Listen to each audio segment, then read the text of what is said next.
How can the NGO legally redirect your search traffic since it's YouTube's own proprietary algorithms? They can, and it depends on who's going to talk to who. What gives the NGO the authority to do that? They don't. They don't have the authority to do any of that, Tom. They don't have the authority either to ask Elon Musk to participate with the software that they're developing for those social media platforms. They don't have to. Elon Musk could say, hey, go pound salt. Go fuck yourself, right? Elon Musk. He could do that, but he could also say, you know what? We need to be more concerned about these red pill incel guys because they're a danger, they're a menace to society, and so we have to do it. They don't. They could comply on their own.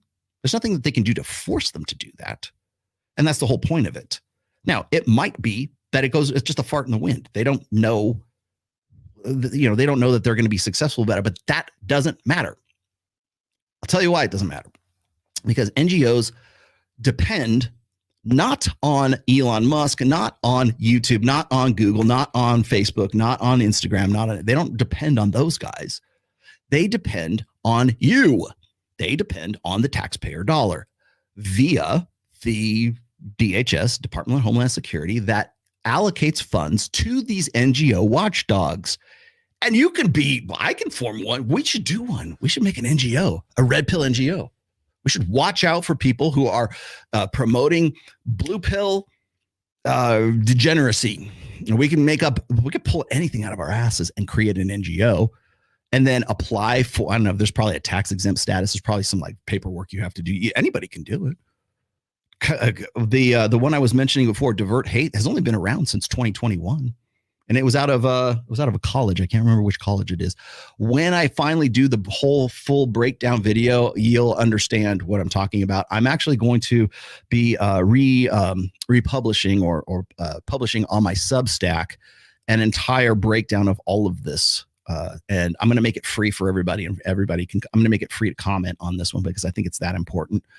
But essentially what it is anybody could be an NGO. And so there's like Moonshot, there's Divert Hate, there's the Center for Confronting, Center for Countering Digital Hate. That's Imran Ahmed. Now, here's how I found this out. This is why they don't have to do that. But what they do have to do is they have to say that they're actually doing something. So when I was made aware of Divert Hate, it isn't that they're actually doing these. They're making this proprietary software so that it will work if they get the green light. Whether or not that's a civil rights violation or it's going to violate the First Amendment, or if I'm going to be like my right to free speech is abridged in some way because of that, is kind of immaterial to the fact that they're actually doing this and they're making money or they're being funded, proving that they're doing something by just writing a report or doing a research study on incels. And the DHS doesn't care about that. They just want the data. And they want in some way to think that, something is sciencey, and they want to think that it's legit. And if it's got Dr. David Buss's stamp on it, and it's got the University of Texas's stamp on it, and then you've got Forbes and you got Tim Pool and you got Chris Williamson all fronting and recruiting for it, well, it sort of gives it an air of legitimacy, even though it's all bullshit. And it's all bullshit in the sense that all they're doing is like they're cherry picking from one fucking forum. And they're paying the participants. I say, well, universities have always paid participants in, research studies. Yes, in person to come into the lab and do the fill out the thing. It's not an online thing. And there's an ethical sort of gray area between paying somebody to take an online survey for some sort of psychological research experiment. They were just talking about this. Like when I was back in 2005, it was through email. They didn't have like the same kind of tech that we have now. But is it ethical are you going to sort of pollute the results or distort the results, corrupt the data if you pay people to come in and take the survey it's called the observer effect. Observing the process changes the process, right? It's part of academic rigor, which would be a podcast in itself. But part of that academic rigor, it's not that, it's unheard of to pay participants to be in a study. They've been doing that for ages. The difference is it's online and anybody can do it. Whether you're an insider, I'm an insider. I could do it. Here, I'll pay. I'm going to get what, $12.50, $7.50. I'm going to get $25. Sure. I'll be an incel for $25. Fuck yeah. Let's do it. Go in there and answer them all like as fucked up as I possibly can. Yeah, because you have to also control for the data sets being corrupted and the questions you're asking and everything else.